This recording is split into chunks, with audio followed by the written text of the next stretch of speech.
जैसे वो दोस्तों, मैं राहुल खन्ना के इस वीडियो में आपका स्वागत है। दोस्तों, आप जानते हो मैं आपके लिए कुछ ना कुछ लेके आता हूँ और इस वीडियो में बहुत सारा कन्फ्यूज़न आपका बाहर निकलने वाला है शंभू महादेव के बारे में, शंभू महादेव के बारे में। जी हाँ दोस्तों, शंभू महादेव की थ्योरी अलग अलग क्षेत्रों में, अलग अलग धर्मों में, संप्रदायों में अलग अलग बताई जाती है। इसलिए जो कॉमन इंसान है वो कन्फ्यूज़न में है कि शंभू एक्चुअली कैसे थे। शंभू क्या दारू पीते थे? शंभू कैलाश में बैठकर सिर्फ वहाँ से ही जोग तंत्री लगाते थे? शंभू में क्या ऐसी एक बड़ी पावर थी जो किसी का सर काटकर किसी को भी लगा सकते थे? शंभू को सही में क्या त्रिनेत्र थे? शंभू थ्योरी को ना थोड़ा सा हमें और एक्सप्लेन करने की ज़रूरत है और इसके करीब जाने की ज़रूरत है। तो इसलिए मैं हमेशा मेरे वीडियो के ज़रिए ये कहता हूँ कि यहाँ के ट्राइबलों में भी एक शंभू की थ्योरी है। जिस ट्राइबलों की थ्योरी में मुझे कहीं भी चमत्कार नहीं मिला, कहीं भी पाखंडवाद नहीं मिला, सिर्फ तार्किकता मिली। और इस तार्किकता को देखते हुए हमें शंभू को एक्सप्लेन करना बहुत ज़रूरी है। और दोस्तों, आपको पता है, मैं आपको एक बता दूं, बहुत सारे खलनायकों के साथ युद्ध किया गया। हमारे ट्राइबलों के बहुत सारे राजाओं के साथ युद्ध किया गया और उस युद्ध में किसी राजा ने हार मानी तो उस राजा को सम्मिलित किया गया। लेकिन कोई राजा ऐसे थे जिन्होंने हार ही नहीं मानी। उन राजाओं को कपट से मारा गया और फिर भी कोई राजा कपट से भी नहीं मरे तो उनको भगवान बना दिया गया। इसका पीछे का रीज़न आपको पता है। किसी को भगवान बनाना, किसी का अवतार बता देना, कैसे भी करके यहाँ पे ये लोग भगवानों में उलझे रहे और इसीलिए किसी को आज अवतार बताया जा रहा है। यहाँ तक कि लोगों की ज़रूरत ये भी हुई कि तथागत गौतम बुद्धा को भी विष्णु का अवतार बताने की कोशिश हुई है। ये कोशिश इसलिए हो रही है क्योंकि उनको लगता है कि हम भगवानों में उलझे रहे, हम आगे तरक्की ना करें। और इसीलिए ये भगवानों की थ्योरी आपकर दिन ब दिन ये 2022 होने के कारण भी आप पर थोपी जा रही है। हम आते हैं सीधा टॉपिक पे। क्या शंभू ने समुद्र मंथन किया था? क्या शंभू ने समुद्र में फैला हुआ जहर पिया था? लॉजिकली बात यह है कि एक इंसान पी नहीं सकता। इंसान का जो बॉडी है वो एक्सेप्ट ही नहीं करेगी पूरी। समुंदर कितना बड़ा है, हम कितने हैं, और हम अगर कहते हैं कि मैं अगर कहूँगा कि मेरे पीछे जो आपको तालाब दिख रहा है छोटा सा, उसका पूरा पानी पी लिया तो आप मानेंगे? अरे मानव वो ही था। भले ही मानव की कैपेसिटी उस काल में ज़्यादा थी, खाने की, पीने की, श्रम करने की, उसकी स्टेमिना ज़्यादा था। इसका मतलब ये नहीं कि वो समंदर पी लेता था। तो ये थ्योरी लगाई गई और थ्योरी को बताया गया और बहुत सारे फ़ोटो भी हैं जिसमें बताया जाता है कि शंभू ने समुद्र का पूरा जहर पिया था और इसलिए उनके कंठ पे जो है वो एक दाग आया था, इसलिए उन्हें नीलकंठ भी कहते हैं। ये जो थ्योरी है, ये थ्योरी ट्राइबल के हिसाब से बिल्कुल सही नहीं है। और ये चैनल जो है अलाइव ब्रेथ, ये पूरे ट्राइबल थ्योरी का है। तो हर थ्योरी को ट्राइबल थ्योरी से रिलेटेड करके देखना ये मेरा काम है। दोस्तों देखिए, यहाँ पे जो समुद्र मंथन की बात आती है, जहर पीने की बात आती है, वही चीज़ ट्राइबलों में उल्टे तरीके से आती है। हमारे गोंडियनों में एक थ्योरी आती है, एक पाटा आता है, गोंडी पाटाओं में शंभू का उल्लेख आता है जिसमें बताया जाता है कि कैसे शंभू को जहर दिया गया। मैंने पिया नहीं कहा, मैंने कहा दिया गया, धोखे से, विश्वासघात से। गोंडी पाटाओं में ये बताया जाता है, गोंडी पाटाओं में आर्य अनार्य की बात नहीं हुई है, गोंडी पाटाओं में परदेशी लोगों की बात हुई है। हो सकता है वो किसी देश से आए हो सकता है वो किसी अलग क्षेत्र से आए हो, लेकिन जब वो इनके मुल्क में आए, यहाँ के गोंडियन लोगों के मुल्क में आए, तो गोंडियनों ने उन्हें परदेशी कहा, बाहरी लोग कहा। तो बाहरी लोग यह शब्द हम लेके चलेंगे। जब बाहरी लोग यहाँ पे आए और अपना कब्जा जमाने लगे, अपने कुछ संस्कार, अपने कुछ धर्म थोपने लगे, तब यहाँ के जो राजा थे, शंभू महादेव यानी महादेव जो राजा थे, उन्होंने इनका विरोध किया।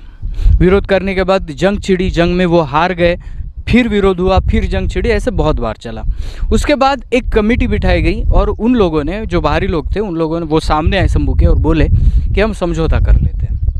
हम इसलिए समझौता कर लेते हैं क्योंकि हमें भी रहने का अधिकार है। तो शंभू राजा थे और न्याय देना उनका कर्तव्य था। शंभू ने ये चीज़ मानी, ठीक है, कुछ अधिकार हम आपको भी देते हैं और आपको रहना है तो हमारे नियम सलीके के अनुसार रहना पड़ेगा।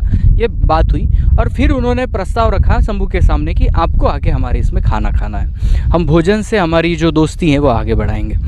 तो एक्चुअली शंभू को पता था कि यहाँ पे कुछ छल कपट होगा, तो इसलिए शंभू जब यहाँ पे अपने लोगों को लेकर उनके भोजन स्थान पे गए तो शंभू ने एक शर्त रखी थी कि सबसे पहले खाना मैं खाऊंगा, क्योंकि मैं राजा हूँ, मैं प्रजा का हित देखना चाहता हूँ। तो अगर खाने में कुछ है तो पहले मेरे पे हो। शंभू खाने पे बैठे, शंभू ने खाना खाया और हालांकि उस खाने में बहुत बड़ा जहर था और उस जहर से शंभू वहाँ पे मूर्छित हुए। ये विश्वासघात था। और फिर वहाँ यहाँ के मूल निवासी और बाहरी लोगों में फिर एक बार जंग छिड़ी और मूल निवासी लोगों ने उनको एक बार और खदेड़ दिया। लेकिन जब शंभू मूर्छित हुए, शंभू जब बेशुद्धावस्था में थे, तब शंभू को जो पचमढ़ी क्षेत्र है वहाँ पे यहाँ के ट्राइब लोग अपने जड़ी बूटी के ज़रिए शंभू को शुद्धावस्था में लाने की कोशिश करने लगे। इस प्रोसेस को लगे 13 दिन। इन 13 दिनों में पूरी प्रजा को पता चल गया कि हमारे जो राजा है शंभू है वो मूर्छित पड़े हुए हैं। ये जो कार्यकाल तिथि मैं बता रहा हूँ, अभी जो कचारगढ़ में जिस तिथि पे जत्रा होती है उस तिथि पे ये कहानी घटी हुई है। और वहाँ से कुल मिला के 13 दिन तक शंभू मूर्छित थे। और 13वें दिन जिस दिन वो शुद्ध में आए तो उस दिन हम उसे शंभू नरका, आप अपनी भाषा में महाशिवरात्रि कहते हो। तो 13 दिनों में बहुत सारे हमारे सगाजन है तो उनको पता चला कि हमारे राजा जो है वो मूर्छित है। तो वो रो रो के उनके पास चले जा रहे थे, उनको मिलने चले जा रहे थे। हम परसा पे इनको दुआ करते थे कि उनको जल्दी ठीक कर दे। और आपको बता दूँ, महाराष्ट्र विदर्भा में आइए, पचमढ़ी में जाने वाले आज भी लोग जो गाना गाते जाते हैं तो वो रोता हुआ स्वर लेके जाते हैं। ये बहुत बड़ा इतिहास है जो आपके सामने आज भी है। हमें किसी ग्रंथ की ज़रूरत ही नहीं है, हमारे पाटाओं में ये सब भर भर के। तो शंभू 13वें दिन में जो आए उसको शंभू नरका करके माना जाता है। आज भी गोंडियन पाटों में, आज विदर्भा में, मैं बता रहा हूँ गोंड ट्राइब विदर्भा में है महाराष्ट्र के। तो आइए आप इनकी थ्योरी सुनिए। इनकी थ्योरी आपको बताती है कि कभी वो चमत्कारी नहीं थे, वो राजा थे। उन्होंने मुनसुलसर्री मार्ग दिया और उन्होंने जहर पिया नहीं था, पिलाया गया था विश्वासघात से, खिलाया गया था विश्वासघात से। और इसीलिए विश्वासघात करने वालों ने स्टोरी को पलटा और ऐसे पलटा कि ये बताया कि शंभू ने जहर पिया था और वगैरह वगैरह की कहानियाँ बनाई गई। मैं हर तथ्य को आपके सामने इसलिए लाता हूँ दोस्तों कि आज 2022 है। इस 2022 में विज्ञान अपने चरम सीमा पर है, वो नए नए खोज कर रहा है। हम चांद पे जाके ज़मीन ले रहे, ये सभी चीज़ें पॉसिबल है।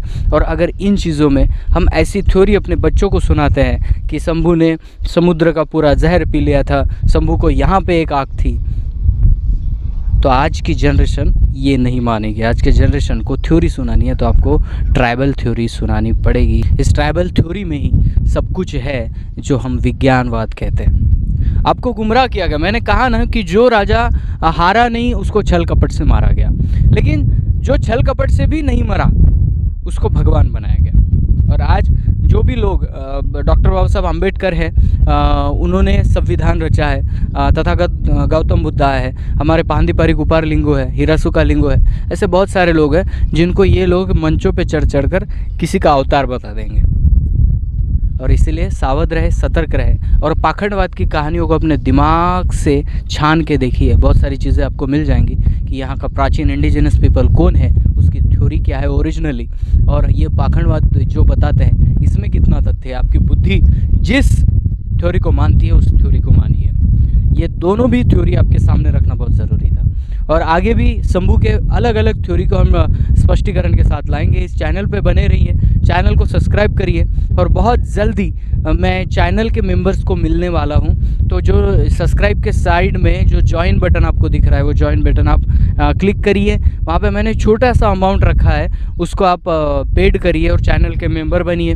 बहुत जल्दी मैं सभी मेंबर से मिलने वाला हूँ। एक मीटिंग होगी जिसमें हम सभी जो मेंबर्स हैं जिन्होंने अलाइब्रेरी चैनल को ज्वाइन किया है सभी के साथ एक बार मीटिंग ज़रूर होगी। तो दोस्तों, वीडियो पसंद आता है तो अपने दोस्तों में, अपने रिलेटिव्स में शेयर करिए। मिलता है अगले वीडियो अगले टॉपिक के साथ। तब तक के लिए जय सेवा, जय जोहार, जय आदिवासी, जय गुणवाना, जय भीम।